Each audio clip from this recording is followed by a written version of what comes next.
So are you going to end all the suspense and tell us whether you're? Are you going to end up all the suspense and tell us whether you're coming back or not? I think you know the answer. I'm just gonna go out here and and enjoy my summer, train, um, get my body right, get my mind right.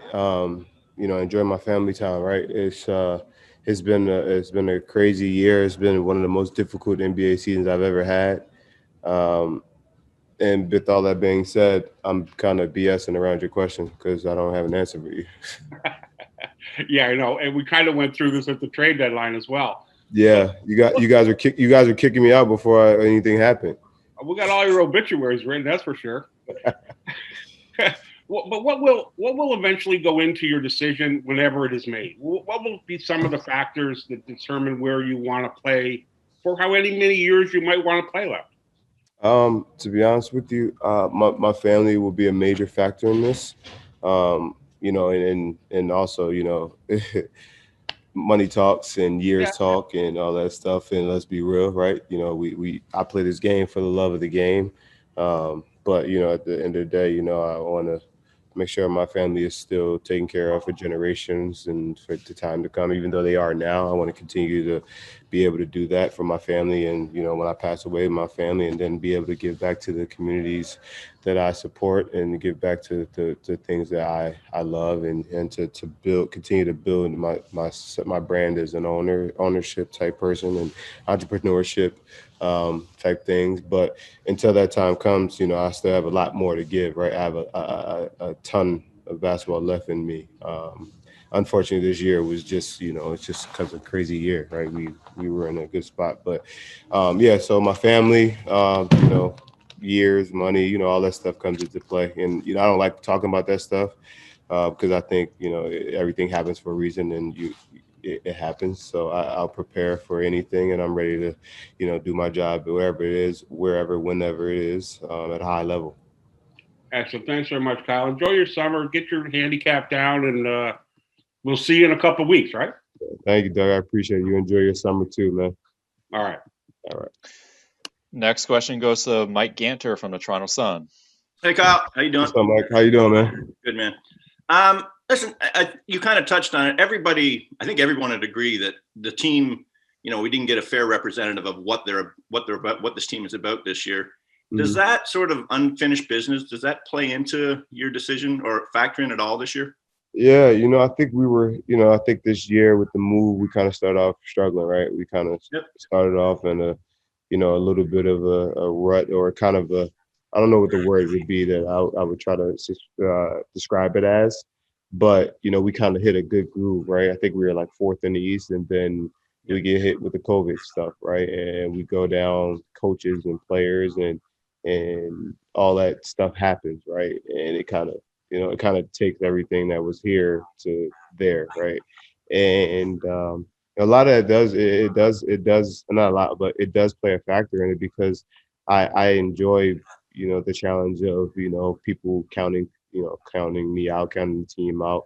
I enjoy that competitive nature, and I want to challenge myself and see what I can continue to help do and build. But a lot of things will be factored into this summer and into this free agency.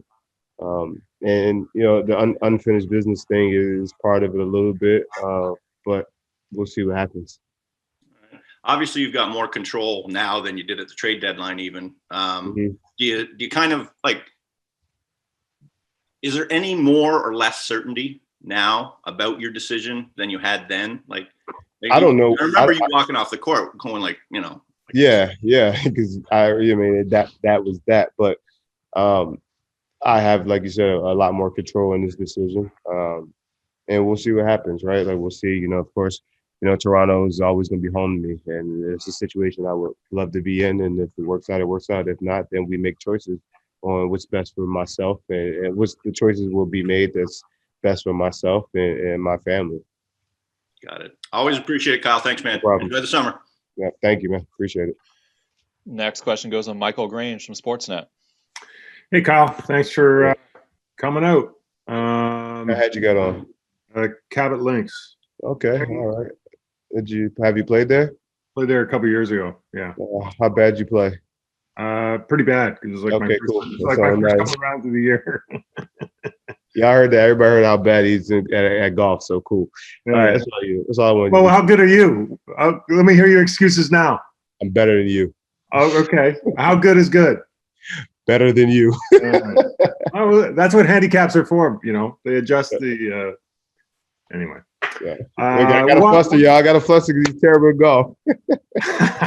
Why have you not played since the game against the Lakers? Why was that did you leave that as your last Raptors game? That's a really good question. I knew that was coming. I think it was a decision that, we were still, had a little bit of back tightness the next game, right? And then, it was a decision between myself and my agent and our organization to make sure that my body was fully right, just in case we could make a push, and also to evaluate younger talent, right? That was a decision that we all made collectively, right? And, and I wasn't mad at the decision, but it was kind of a good game to not play after, just so you know. But it was, a lot of things went into that. I wouldn't say it was just one thing. I think it was a multiple amount of things that went into that, but it was a decision that was made collectively. Was it important for you to be healthy coming into the off season, and was that a factor as well? I mean, that's, listen, I can walk down the street and get hit by a car. Anything could possibly happen, right? Knock on wood, right? Anything's possible with that. But it's also, trying to see what the future it holds for the franchise, right, and the organization. I've always been, a team first player, right? And this is a organization that has put me in a position to never have to worry about a thing again. And like I said, we made a collective decision, and we wanted to see the talent that we had, and see the players the young youth that we had play in some meaningful games, and go from there. Yeah, this is your third time as a free agent since you've been a Raptor. How is this different than the other two times? It's I'm older. That's one. We came off one of the most difficult years in personally in NBA history, with COVID, the relocation. Then also, this is way different with my family, right? My kids being older, right? My kids are they're in a point where, they're at a point where stability is going to be key, right? And they've had some good stability in Toronto so far, and we'll see what happens with that. But it's a big difference because of my family situation, where I'm at in my career. I don't want to finish my career. I want more championships, and that's always been the goal, right? And yeah, money comes with that, and you get paid, but championships are a big key into why I play this game. Appreciate it, Kyle. Have a great summer. I appreciate it, man. You too. Thank you. Going next to Josh Lewenberg from TSN. Hey, Doc. How's it going? What's up, man? How you doing, Josh? I'm good, man. People are doing the whole has Kyle played his last game in Toronto thing. Is that something you think about, or is that something that you just sort of laugh off because of how many times we've all done that over the years, including a few months ago? Yeah. Well, I mean, no matter what, it wouldn't be my last game in Toronto. No matter what the situation is, I ain't retiring. That's one. That's why it's funny. But two, everyone's going to have their own story. Everyone's going to write their own script, right?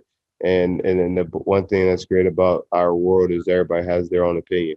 All right, that's the one good thing about our world. It's a bad thing also sometimes, but everyone has their own opinion, and it's a good story for people to write and to have fun with. But we'll see what happens, right? No one knows what the future holds. No one knows what comes, with the next day. We all just have to live it every day and every moment, and that's important to just take it day by day and minute by minute, hour by hour, and live our lives like that. But it's a cool story to write for people. I just hope they make me look really cool. Well said. Thanks, man. Thanks for all the time and all the insight you've given us this year. Thank you. Appreciated. Enjoy the summer and good luck in free agency. Thanks, man. I appreciate it, Josh. You've been great. Awesome. And I ain't had to see you, so it's even better in person. Next question goes to Eric Kareen from The Athletic. Hey, Kyle. Good morning. How you doing? I'm good. How are you, man? I'm all right. Are you, when you look back at this season, are you able to separate what, all the external things from Tampa to the protocols to COVID to what happened at the end of the season with rest and what this team needs going forward? I mean, whether you're here or not, so sort of the things that didn't go right because the team wasn't built for them to go right.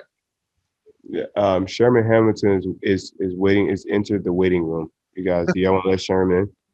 He just wants to ask you about golf. Yeah, let's see. I let him in. Sherm, you get in, Sherm? You're late. Sherm late, everybody. Everyone shame Sherm for being late. You're late, Sherm. Your question, it's just been, this year has been crazy. Like, and I've asked, I forgot who we played. I was like, I was asking an official, I was like, man, this year, how hard has this year been?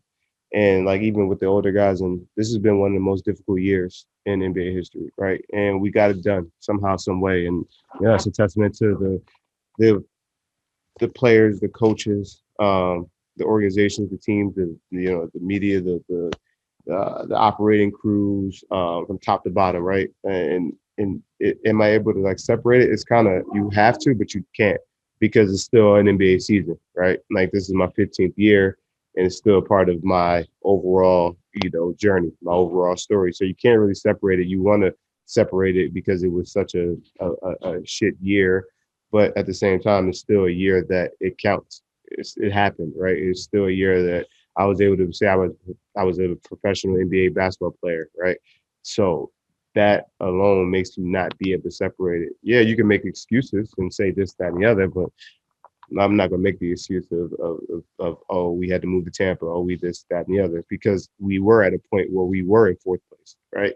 So it's still a situation, because if we were playing right now, there wouldn't be any excuses. So we didn't play well enough to get in the playoffs or get in the play-in and all this stuff, and we just didn't do what we could have done, or what what was possible. And unless you walk in like a Celtics uniform or something, your ovation in Toronto, whatever that is probably going to be pretty good. What if it's a Toronto uniform? Like, damn, there you go. Somebody's kicking me out. Everybody, y'all see Eric's kicking me out. You see that? Eric's kicking me out. Eric's kicking me out, everybody. One of the other 29 uniforms, including Toronto, would probably be fine. I've just, have you thought at all about what that moment, regardless of the uniform, might be like? I haven't, because it's literally too brand new. I haven't. Yeah. I did watch that video, Grange, so amazingly narrated. I mean, could have did a little bit of a better job, but yeah, let's not give him too much credit. We're not giving too much credit. But that stuff was pretty cool, and it was a part in there that if you watch the video, you see my youngest son like sitting there, and like he was like into the game, and that kind of like, oh wow, like that part hit me. But other than that, I haven't really thought about anything else, but continue to be a leader on this team, throughout the end of the season without me playing, and just finding ways to think about how to fine tune and make myself a better basketball player, a better professional in this upcoming summer. Thanks, Kyle. I hope you find some time to golf this off season, and awesome. Look forward to seeing you next year. Thank you, man. I appreciate it. Hey, see, you ended that well. Thank you. I appreciate it. Next question goes to Tim Reynolds from the Associated Press. Dr. Lowry, good morning. Well, Tim, what's up, man? How you doing? How you doing, man? I'm great. We still call you man, and we have to call you Doc now, I think. So that's the only thing that matters. I mean, yeah. All of my Canadian friends on here are curious where you're going to play in October. I have two questions. My first one is about July. Okay. You're on USA Basketball's list, of course. Yeah. Have you considered spending a few weeks with Pop this summer and being part of that team? Yeah, that's under consideration. That's it's of course, right. I want to represent my country and get another gold medal. Me and my team my internal team will talk about that and see what's the best decision. But to be able to go out there and represent your country and possibly win a gold medal is always, high on the list, right? I got one gold medal in 2016, and that was one of the greatest feelings ever, right? That was, that was just, and you create a bond with a group of men that are at your stature, and that bond can never be broken because you win that gold medal. Team USA is one of the best things that we do, right? That's one of our things that our league we take pride in being able to send our players over there and to try to win a gold medal and to represent our country at a strong place. So yes, I have considered it, and I will think about it. And if the pool, I don't think we're having tryouts, so I think they'll make the calls and say, hey, we're choosing you, and like I said, me and my internal team will talk about that, and we'll figure that out in July when that time gets closer. Will you talk to other players? No. I'm sure that's going to be a consideration too. No, I make my decisions on me. Like, I make my decisions on myself, right? I make my decisions on how and what I want to do. Will Pop be a factor? Yeah, I mean, who wouldn't want to play for one of the greatest coaches in basketball history? Like, and I have a little bit of a good relationship with him, but by playing against him for a long time and spending a couple weeks with those guys a couple summers ago, and he's a great man, great coach in general. So to be able to have an opportunity to sit around him and learn from him and be coached by him would be a very good thing. Thank you, Doctor. There's good golf in Vegas if you do join USAB this summer. Yeah, I know. That's where I'm at. I'll be out there, nice and tan. Shadow Creek's waiting for you. My home. Thank you, Doctor. No problem. Thank you, Tim. Appreciate it. Next question goes to Stephen Lung from Sportsnet. Hello, Dr. Lowry. Good to see you.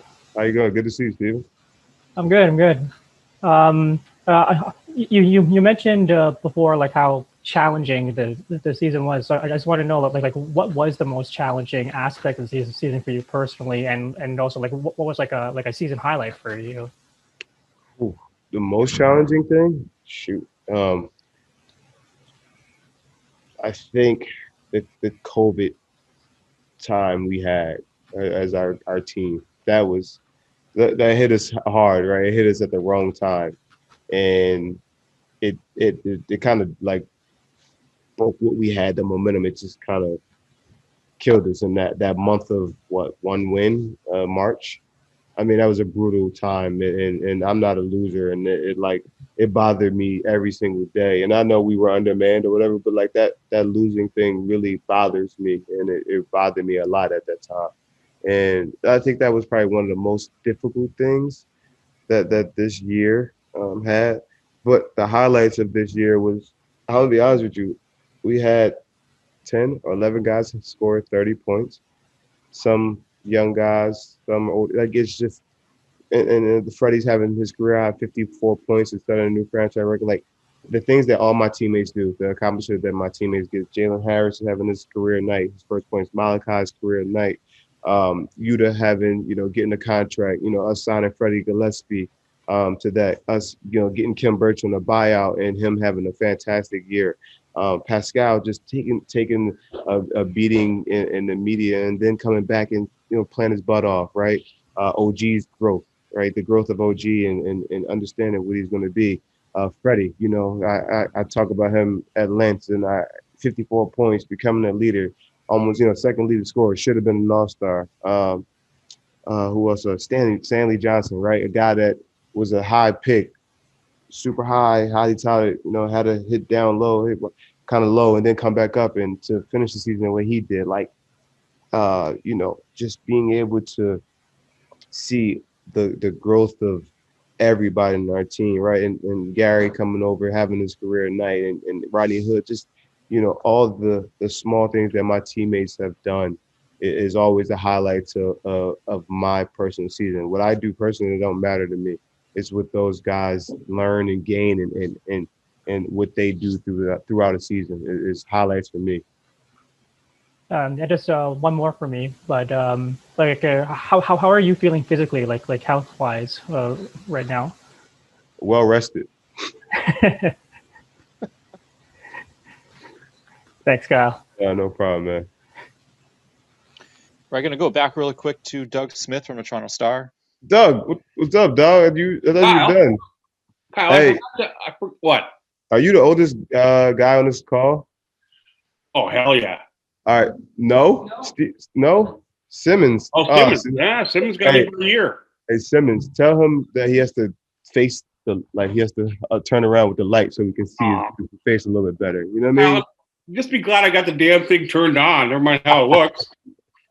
Hey, I need to ask you about Masai. You're so closely linked. You're so closely linked to him.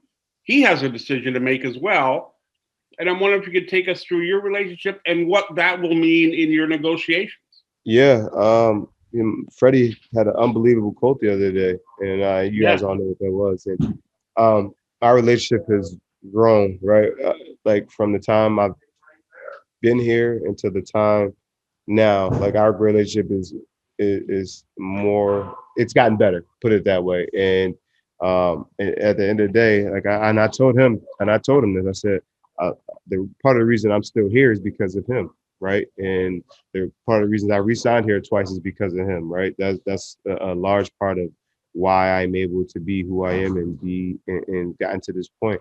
So his decision, yes, it definitely will factor into anything, but I want him to get what he deserves, right? He is the best out there, right? He should be the number one, rated president / general manager / whatever other title, the president of basketball operations. He is that.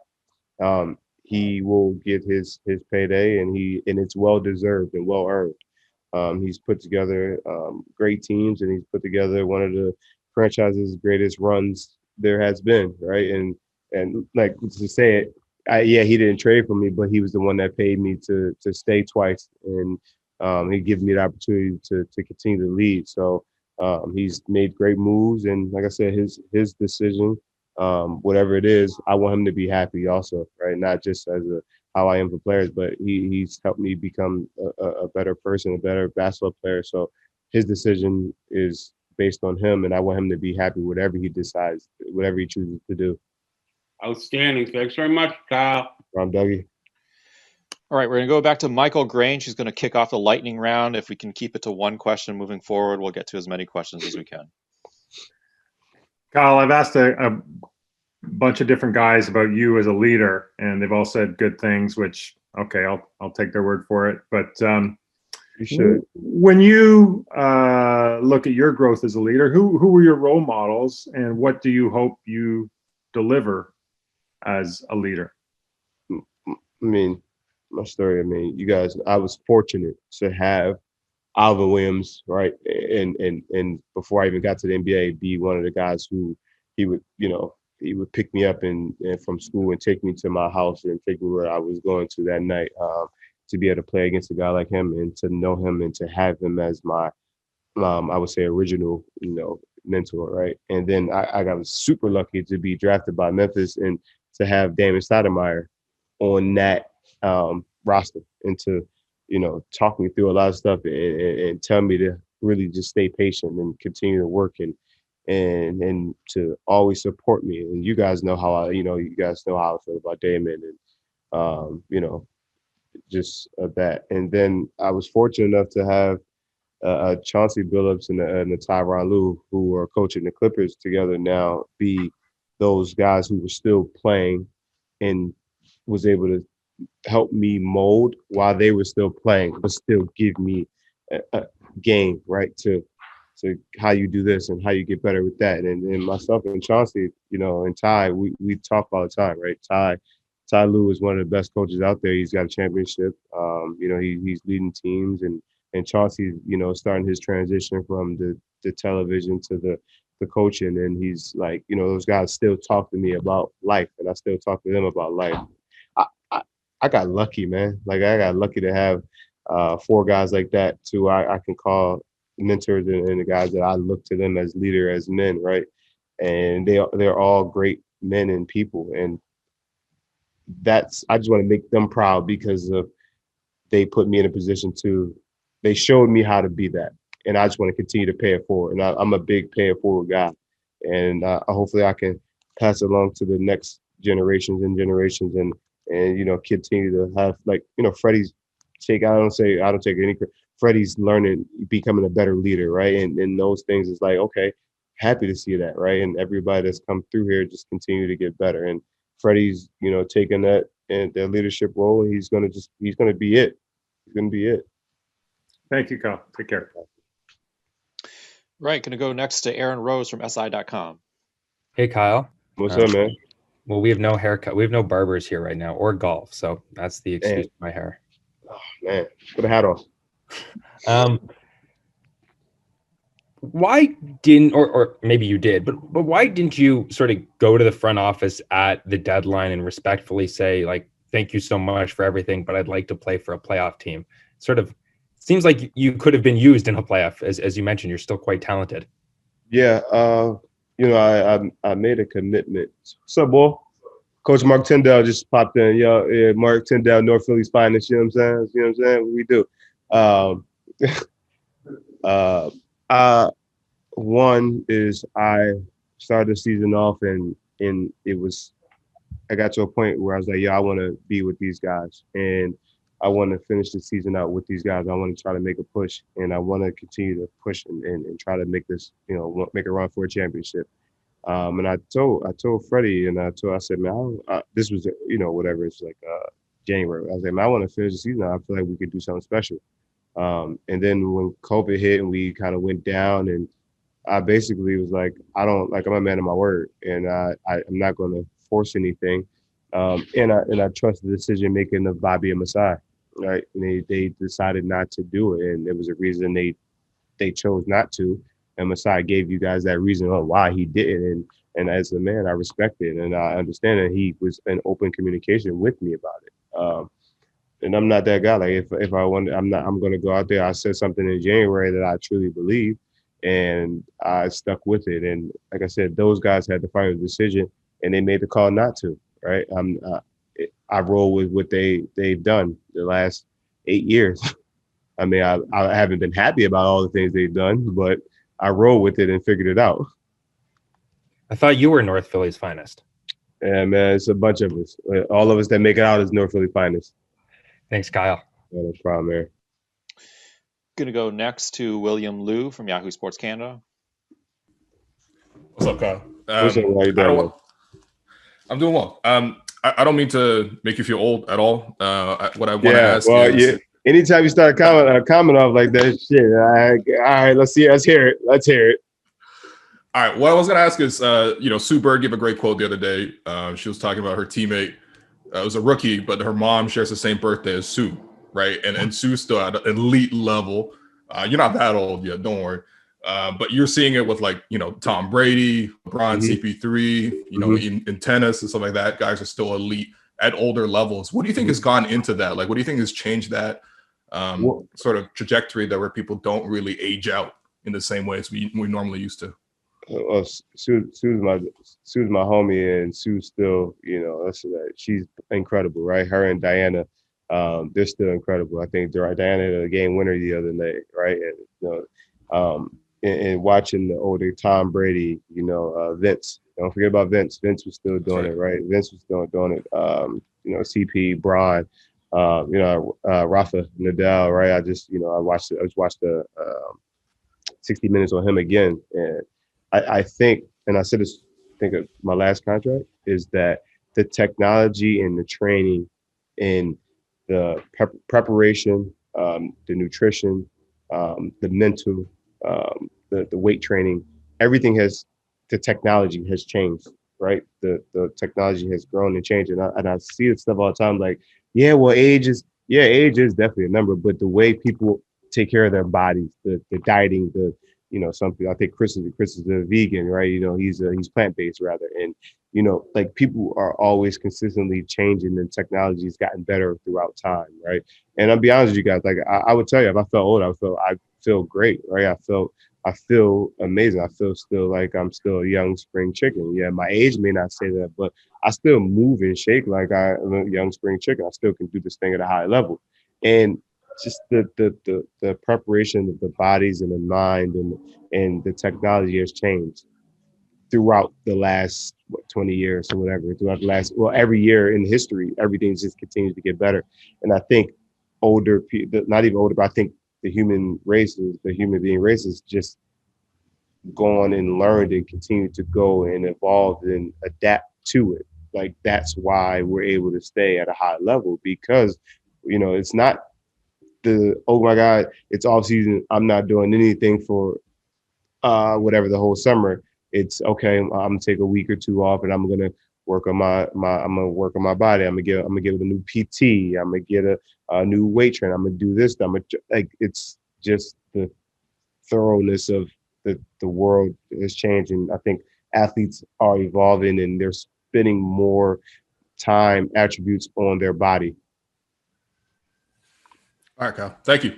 All right, cool. Going to go next to Vivek Jacob from Complex Canada. Hey, Dr. Lowry. What's up, man? How you doing, baby? I'm good. What's the most unique Tampa experience that you've had outside of the basketball court and outside of the COVID protocols? I was about to say unique. I was about to say bambooed at home. But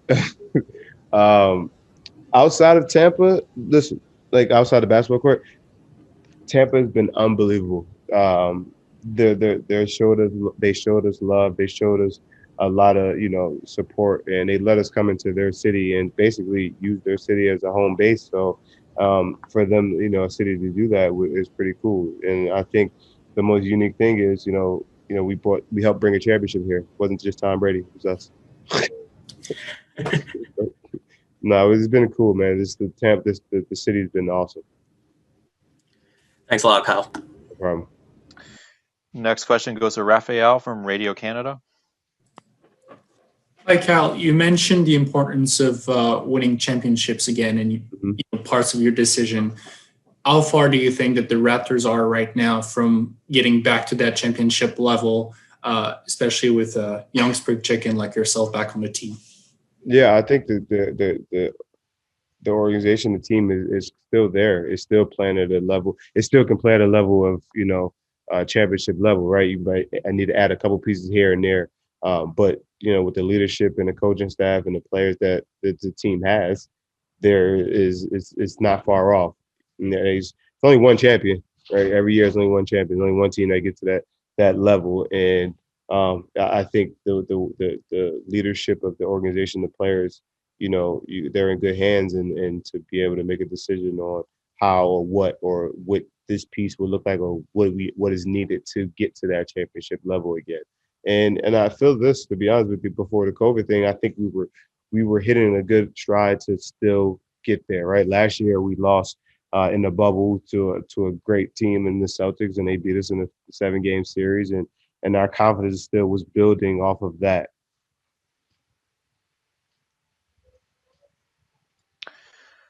All right, Tim Reynolds from AP is back on again.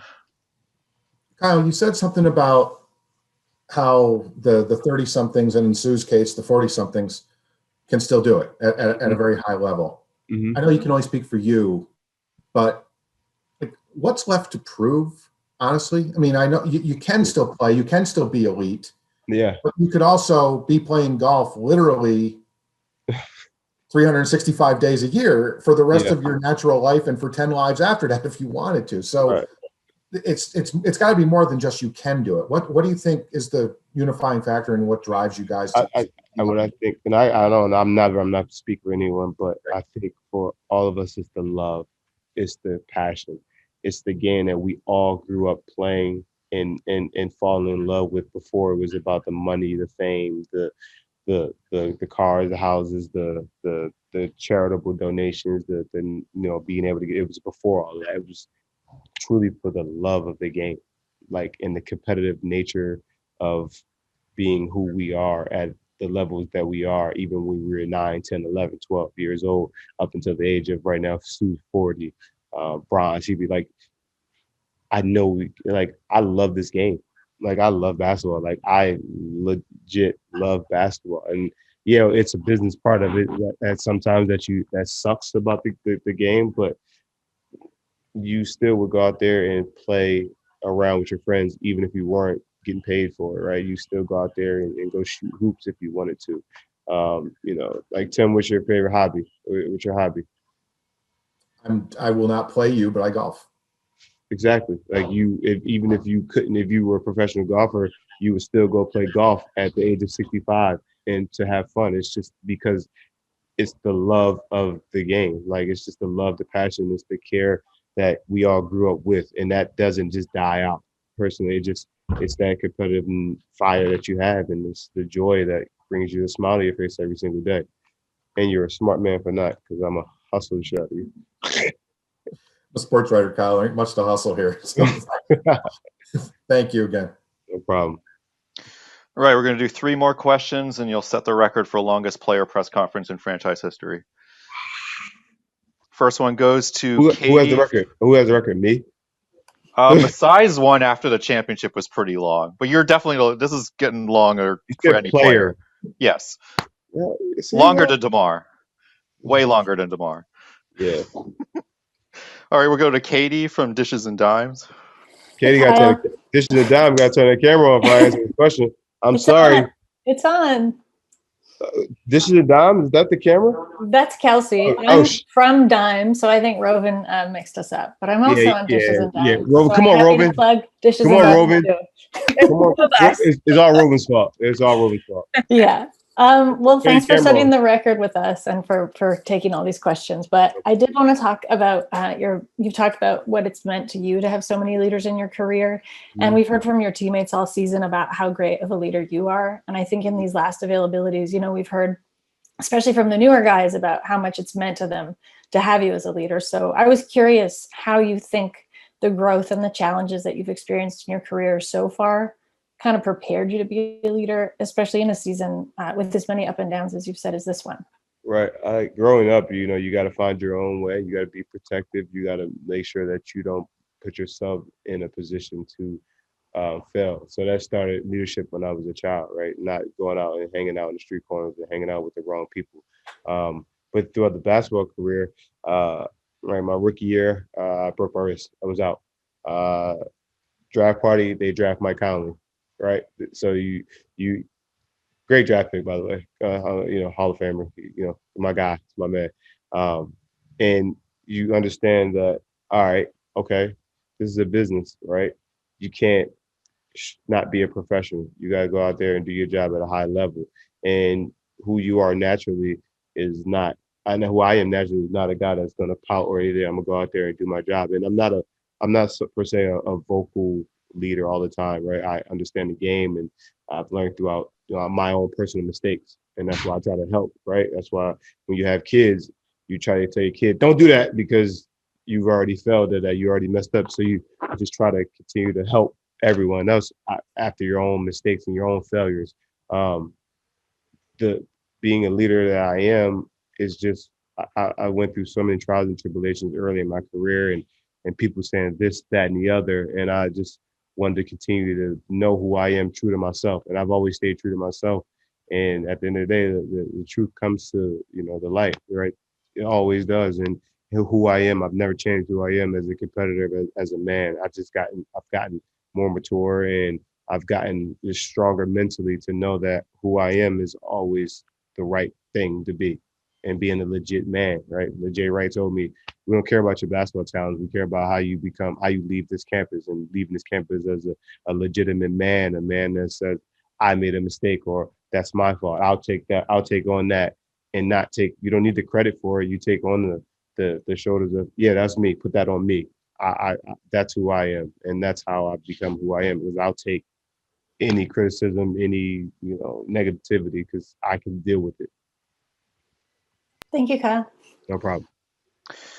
Going to go next to Yoko from Sport Graphic Number. Hello, Kyle. Where's Yoko? Yeah. Oh, what's up? Hi, Yoko. How you doing? Hi. Good. How are you? Good. How are you? Utah was here earlier today, and he was talking about how much he learned from you. I was wondering, with many young players on this team, what are some of the Raptors way or Raptors mentality that you wanted to convey to young players, including Utah? Well, I think the Raptors way is continue to work, always work. and right and keep things, get your player development and take care of your body. One thing about our team is we keep things tight, right? We want to see everybody successful. And when you have a winning organization, a winning franchise, you want to continue to keep that going. And that's hard work. That's dedication on, your craft. That's being able to be taught, being able to be coached. And Yuta did a great job of just kind of listening and learning, and he earned himself a contract, right? He had a great year.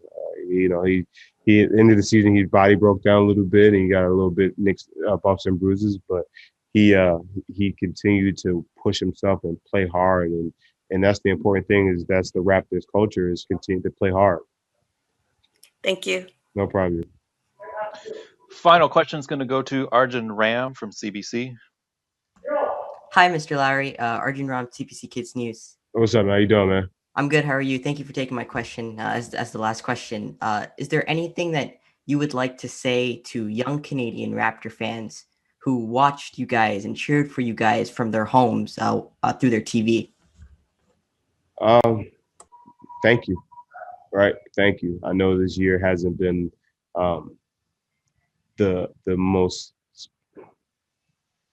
winningest season. It hasn't been like what they're used to. It's not used to the winning that they're used to seeing. But we played our butts off every opportunity that we could. We played extremely hard, and for us and for them as fans, just know that there isn't a day where we don't think about wishing that we could be in front of them playing basketball. There's not a day that goes by that we say, man, I wish we were in Scotiabank playing in front of our fans, in front of our young fans, our older fans. There's not a day that didn't go by that we wish we were pulling up into, Rondell University or coming off the DVP or, the Garden, that going to our home building. There wasn't a day where we didn't miss practicing at our own practice facility. There wasn't a day where we didn't wish that we were coming out of a home tunnel and our fans standing up there signing autographs. There wasn't one day where we didn't think about Jurassic Park. We thought about them every single day and thought about the fans every single day. And that's the one thing I would say is that, it was one bad year. It wasn't even a bad year. It was just a difficult year of challenges. We just ran out of games. So our season didn't end. We just ran out of games to get back to where we needed to get to. But it's always a new year. This is, it's a time where things are different, right? Hopefully we can get back to normal and the world can be back to normal and everybody can come and cheer loud as possible.